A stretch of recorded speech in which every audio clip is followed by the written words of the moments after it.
Hello बच्चों, मैं doctor Sharda कुमारी, महारानी महेश्वर लता संस्कृत विद्यापीठ लोहना मधुबनी से।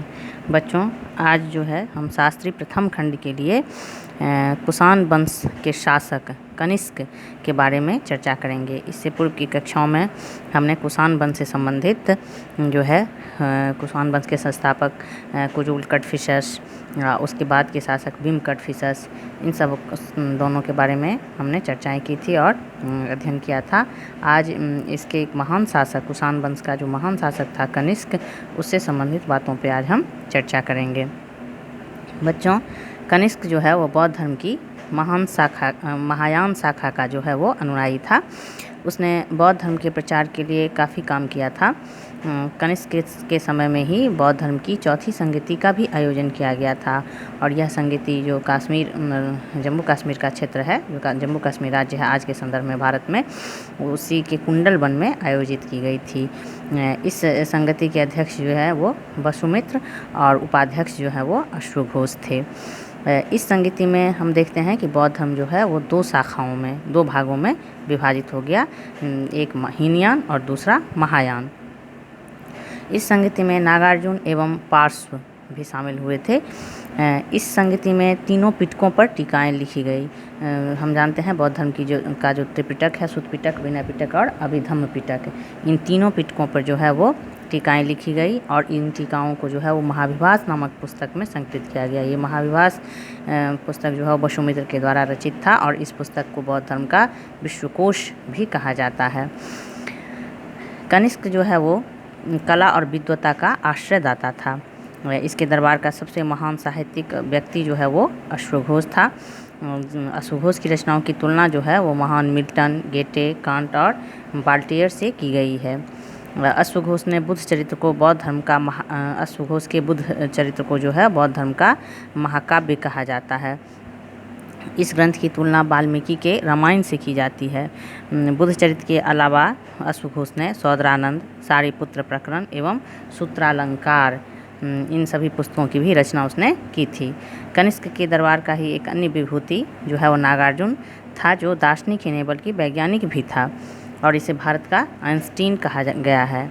नागार्जुन ने अपनी पुस्तक माध्यमिक सूत्र में सापेक्षता के सिद्धांत को प्रस्तुत किया। वसुमित्र ने चौथी बौद्ध संगति में बौद्ध धर्म की विश्वकोश महाविभास की रचना की थी, जिसमें हमने बातें की है कि त्रिपिटक पर जो टीकाएं लिखी गई वो इसी में संकलित है। कनिष्क के दरबार के एक और रत्न चिकित्सक थे जो उनका नाम चरक था और उन्होंने औषधि पे चरक संहिता की रचना की थी। कुषाण जो है वो भारत में बस करके यहाँ की संस्कृति को उसने आत्मसात कर लिया। हम देखते हैं कि इन्वेडर्स जो आक्रमणकारी है वो जहाँ पे इन्वेडर आक्रमण करते हैं और वहीं पे बस करके वहाँ की संस्कृति को अपना करके वहीं के होके रह गए, तो उसके समाज में घुल मिल गए हैं और आज के संदर्भ में उनको जो है सो अलग करना, बाइफरकेट करना, वो एक असंभव सा काम हो गया। भारतीय संस्कृति हालांकि यूनानी संस्कृति से प्रभावित थी और कुषाण शासकों ने भी जो है वो देवपुत्र की उपाधि धारण की थी। कनिष्क बौद्ध धर्म का तो अनुयायी था ही, लेकिन साथ ही साथ वह अन्य धर्मों के प्रति भी सहिष्णु था। वह एक महान शासक था और उसके हृदय में अपने प्रजा के प्रति जो है वो काफ़ी दया की भावना और उपकार की भावना थी।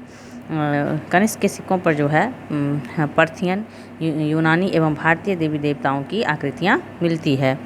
मथुरा से कनिष्क की एक ऐसी मूर्ति मिली है जिसमें उसे सैनिक वेशभूषा में दिखाया गया। हालांकि वो मूर्ति जो है वो खंडित है, उसका शरीर खंडित अवस्था में है, लेकिन फिर उस मूर्ति को देखने से पता चलता है कि वो पूरी तरह से उसकी साज सज्जा जो है सैनिक के रूप वेशभूषा में है।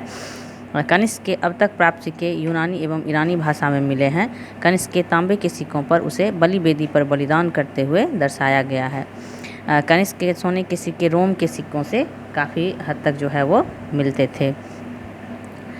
हालांकि हम देखते हैं कि कनिष्क के बाद जो है कुषाण साम्राज्य का एक तरह से पतन प्रारंभ हो गया और कोई भी वंश यदि शासक योग्य है, सुयोग्य है और वह शासन के सभी क्षेत्रों पे अपनी पकड़ बना करके और प्रजा की भलाई के लिए, उत्कर्ष के लिए काम कर रहा है, तो वो साम्राज्य जो है वो बेहतर होता है। लेकिन अयोग्य उत्तराधिकारी के होने से जो है और सुयोग्य उत्तराधिकारी के अभाव में कोई भी साम्राज्य जो है वो विध्वंस की ओर बढ़ जाता है। और यही कारण है कि कुषाण वंश भी जो है योग्य उत्तराधिकारी के अभाव के कारण जो है सो पतन की ओर अग्रसर हुआ। यमुना के तराई वाले भाग पर जो है नाग लोगों ने अधिकार कर लिया। इस वंश के जो शासक थे वो मथुरा, पद्मावती एवं मध्य भारत के कई स्थानों पर शासन करते थे। साकेत, प्रयाग जो है इस सब क्षेत्रों पे भी कुषाण साम्राज्य का आधिपत्य था। लेकिन कालांतर में इसको मगध को गुप्त राजाओं ने अपने अधिकार में कर लिया। साकेत को, प्रयाग को, मगध को गुप्त राजाओं ने अपने अधिकार में कर लिया। और नवीन राजवंशों के उदय से जो है कुषाण वंश जो है वो पतन की ओर बढ़ चला और नवीन राजवंशों ने कुषाणों के विनाश में एक तरह से सहयोग का काम किया। तो इस तरह से हमने कनिष्क के बारे में और उसके बाद जो उत्तरोत्तर अयोग्य उत्तराधिकारी के कारण जो है सो किस तरह से साम्राज्य जो है पतन की ओर अग्रसर हुआ, उससे संबंधित बातों पर चर्चा की। आगे हम अन्य टॉपिक पे, अन्य विषय पे अगले क्लास में चर्चा करेंगे। धन्यवाद।